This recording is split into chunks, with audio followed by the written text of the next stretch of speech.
अब 2024 से पहले 2023 है मध्य प्रदेश में, और उसके लिए जाहिर है आप काफ़ी तैयारी कर रहे हैं। 2018 में आप अपने आप को ज़्यादा इक्विप्ड या ज़्यादा ताकतवर पाते थे या 2023 में?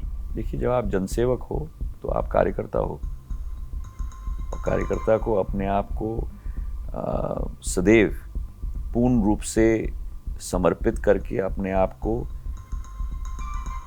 जनता की सेवा के लिए सदैव समर्पित करना चाहिए और पूर्ण रूप से क्षेत्र में लगना चाहिए। और जीवन भर मैं लगा हूँ, कभी सफलता प्राप्त होती है, कभी सफलता नहीं प्राप्त होती है। तो जैसे अटल जी ने कहा था, एक समय मैं उनके शब्द को अभी भी याद करता हूँ कि वो भी सही और ये भी सही। तो सेवा का सामर्थ्य उस समय ज़्यादा था या आज ज़्यादा है? वैसा ही है, और जीवन के अंतिम सांस तक वैसे ही रहेगा। कोई कम या ज़्यादा कुछ नहीं आया है, और अगर कुछ है तो और अटल हो चुका है। 2018 में वो दौर था जिसमें कम से कम आप अपने इलाके का जो आपके पास करीब 3 दर्जन सीटें थी, उन सीटों के एक तरह से पूरी तरह से मुखिया आप होते थे, टिकट वितरण से लेके, और आपने दिखाया भी 2018 में आपके करीब 2 दर्जन विधायक आपके उस क्षेत्र से जीत गए। तो इस बार क्या उतनी आज़ादी रहेगी और उस तरह का? देखिए, मैं नहीं मानता कि, देखो, जब आप एक संगठन के भाग हो तो आप वही हो, संगठन के एक भाग हो जी। और भारतीय जनता पार्टी में कोई भी व्यक्ति नेता नहीं होता, सभी कार्यकर्ता होते हैं। और उसी आपसी मेलजोल के आधार पर, आपसी एक दूसरे के लिए मान सम्मान के आधार पर एक एक पोलिंग के कार्यकर्ता की, क्योंकि अगर कोई किसी को जिताता है तो पोलिंग का कार्यकर्ता ही जिताता है, और वही इस मान सम्मान के आधार पर कार्य करना चाहिए। उसी पद्धति से मैं कार्य कर रहा हूँ।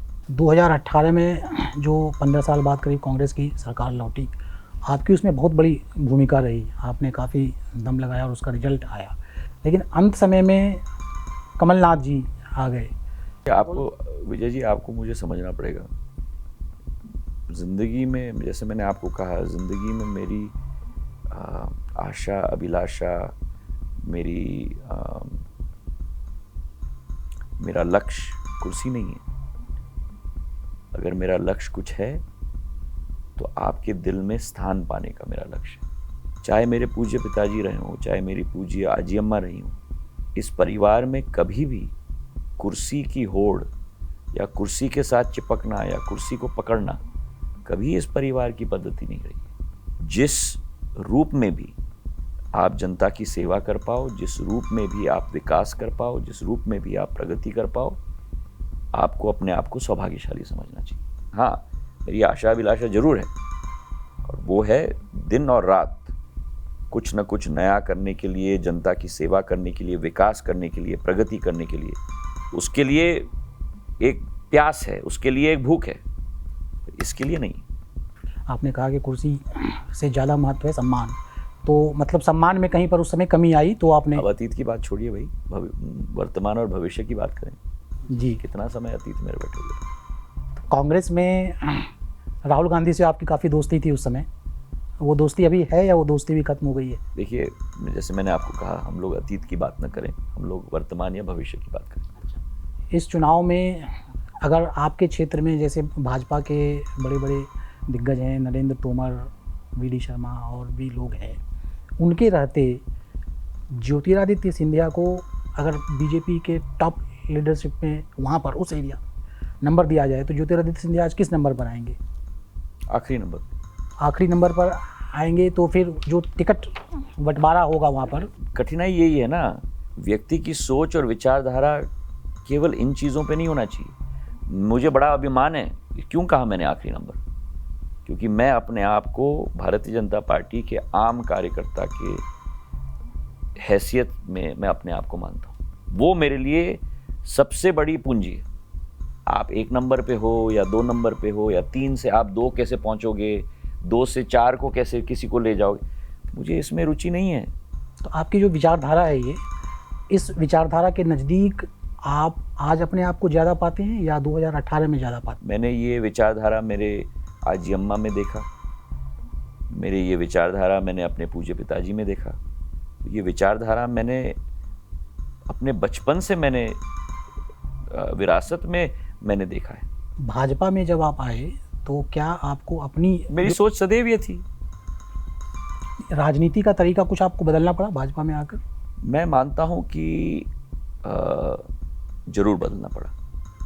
किस तरह का? जरूर बदलना पड़ा। और मैं मानता हूं जो ये उसी को आपके प्रश्न के साथ जोड़ूंगा मैं जी, कि व्यक्ति को सदैव ढूंढना चाहिए रास्ते जिसके आधार पर व्यक्ति अपने आप को परिवर्तित कर पाए, अच्छे के लिए, बुरे के लिए नहीं।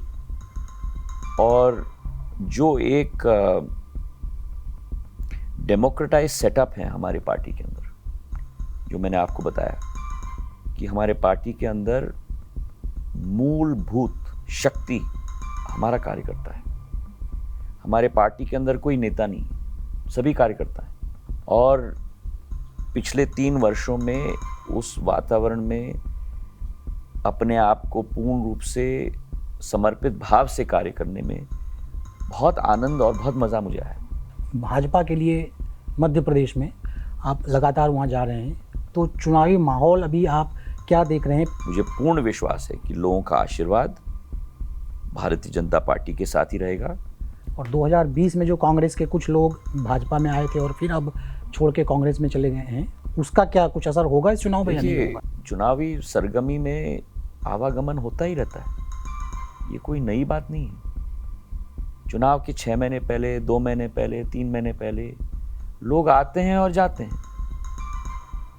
कई लोगों की आशाएं होती हैं, अभिलाषाएं होती हैं, और मुझे उनसे कोई कठिनाई नहीं है। मैं उनको अभी भी, आज भी शुभकामनाएं देता हूं।